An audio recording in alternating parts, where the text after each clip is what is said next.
BlazBlue at one point was the biggest anime fighting game franchise in the world. Okay, we don't need to go through all of this again. Over a year ago, I made a video on the game BlazBlue Entropy Effect, the newest game in the BlazBlue series. It is not a fighting game, but instead a 2D hack-and-slash roguelike, in which you choose one of the characters from BlazBlue and attempt to fight your way to Susanoo in order to kill him. In my original review, I talked about how I enjoyed the game, but I didn't feel like it fit in the BlazBlue world. The art style and story was so radically different to what I was used to that I got whiplash just thinking about them. After that, I decided to let the game be. But since then, something interesting has happened. It's a completely different game now. It's still in the same genre, but the development team over at 91 Act have seemingly taken some of the most vocal criticisms about the game and addressed it heavily. I knew about some of these changes for a while, but with the newest DLC, Hazama, being released, alongside a crossover event with the game Icy, as well as it breaking its all-time player record on Steam, I thought that it would be best if I gave the game another shot, and maybe looked at it through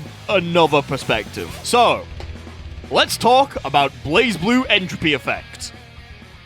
Again, now, it has been over a year since I last talked about this game, and since then, not only is the 1.0 version released, there have been a lot of upgrades throughout the versions. For example, the roster has been filled out to a nice round 13 characters, with one of them being paid DLC that just released, and another one being a crossover character that requires you to complete a bunch of quests, which I haven't done yet because... Okay, so with everything, like, upgrading, my save got reset, but not really, because all of my stuff was ported over, so I still had all the characters, but I didn't have any of the upgrades or any of the quests completed, but I still had all the story fragments. It's really weird.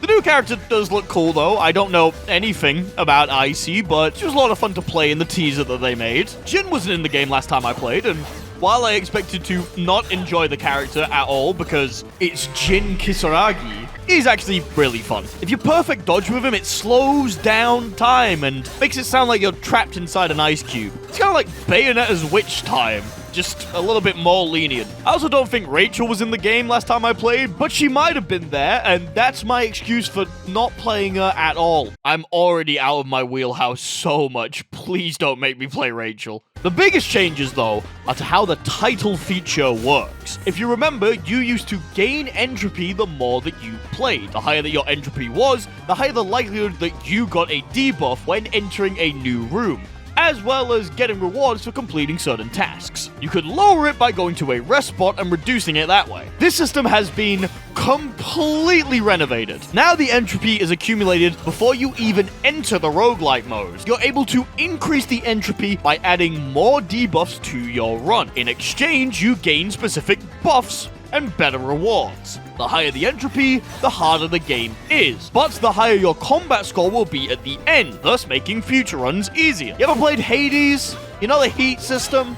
It's basically that. I didn't get very far into the system, but it's a nice way to augment your runs to be more interesting. Like, you're still able to be extremely overpowered, so if you know you're gonna end up like that, it might be worth putting on some limiters to make things actually challenging. And trust me, you're gonna want to put some of these things on. I did a hard run without any of them on, and I kind of just ended up steamrolling over every enemy and boss that I saw. This is partly because the game is still extremely easy to break. Potentials are still the most interesting part of your build and still lead to some characters breaking the combat in half. I got one on S where every air option could then be cancelled into another air option as long as you haven't cancelled into it before. So you could just spam air options and kill every enemy almost immediately, and then still have the option to immediately dodge the moment shit goes sideways. Here is me doing a combo on Susanoo.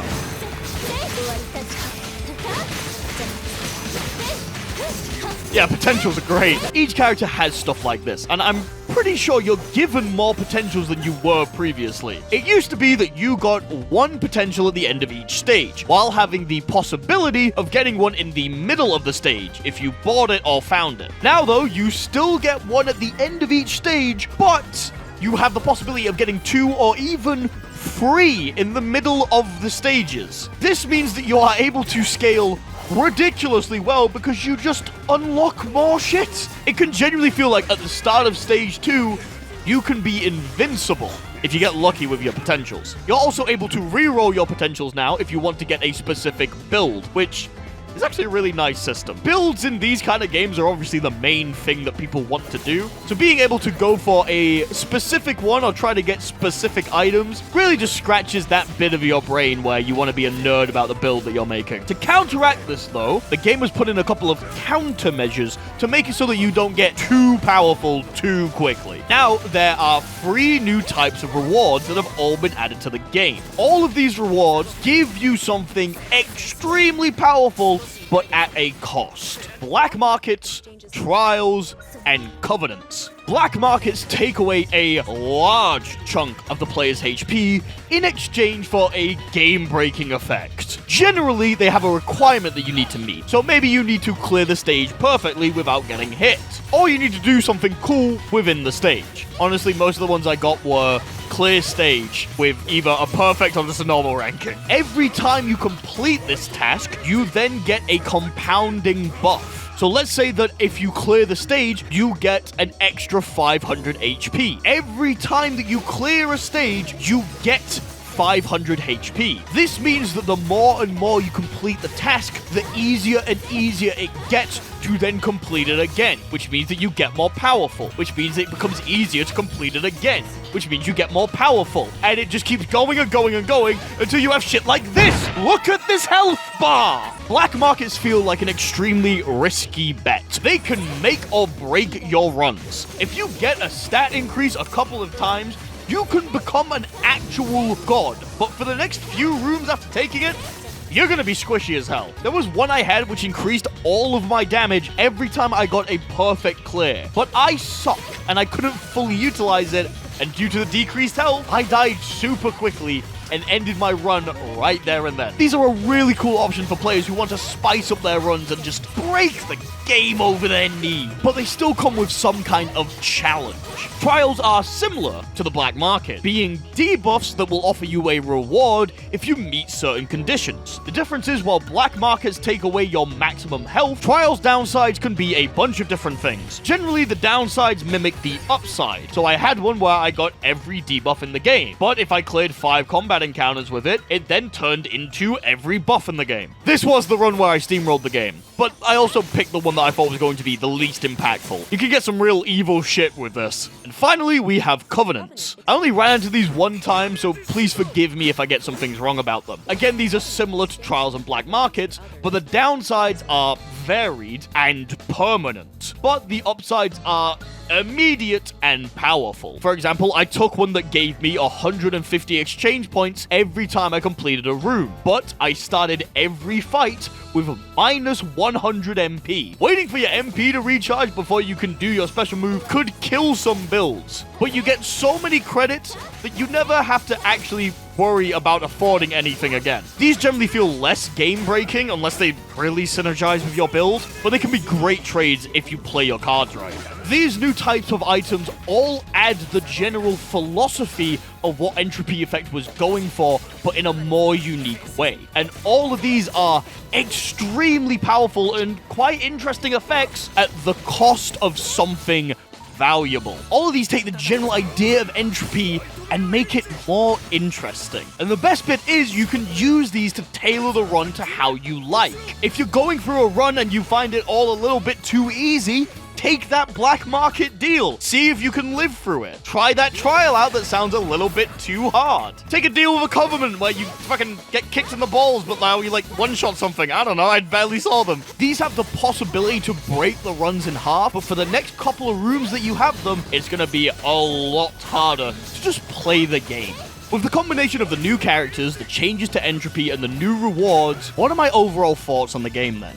It's a lot better. I remember back in my previous video, I said that the game was fun, but it wasn't BlazBlue. And then after that, I didn't touch the game for over a year. If it wasn't for someone in my Final Fantasy XIV guild Discord showing clips of the Hazama DLC, I might not have even thought about the game again. And while I still don't understand how it fits in the BlazBlue universe, partly because the story feels extremely disconnected, and partly because I hate reading, if I look past my inner crying BlazBlue fan, I can see the game itself is actually really good. At least now. Not being forced to rest every so often so that you could lower your entropy is an absolute godsend. And while that mechanic was supposedly a defining feature, I think that the game has found new ways to involve getting stronger and weaker at the same time. They're just more interesting for the players and implemented in a way where the player has a say in the matter. Not to mention that the debuffs that you get are so much more impactful than the previous ones. Remember all of the debuffs combined that I have? It didn't hold a candle to losing most of my HP. That actually hurt. The best thing that I can say about this game is I want to play more of it. I thought I would only need to get a few runs of footage, but I ended up playing for 2 entire hours just because I didn't want to stop. The system of combining your previous runs is still genius and gives this feeling that every run actually matters, especially now that you can bring over skills alongside character-specific tools. I wish BlazBlue was getting more love from Arc System Works, but taking away from this game, which seemingly has a dedicated community that loves it for what it is, feels wrong. BlazBlue Entropy Effect wasn't my favorite game ever made. In fact, I don't even think it was made for me. But damn, it's a good game. And even though I'm not the biggest fan of the roguelike genre, the way that the game plays and feels is making me want to go back and do at least one more run. While the original version wasn't bad, this version is definitely a massive improvement, and I hope that the dev team continues to see more and more success in the future. It absolutely deserves breaking over 10k players. This game's really good. Good job, guys. While I am sad that we might not ever get a new BlazBlue fighting game, I'm glad to know that the series is in some good hands.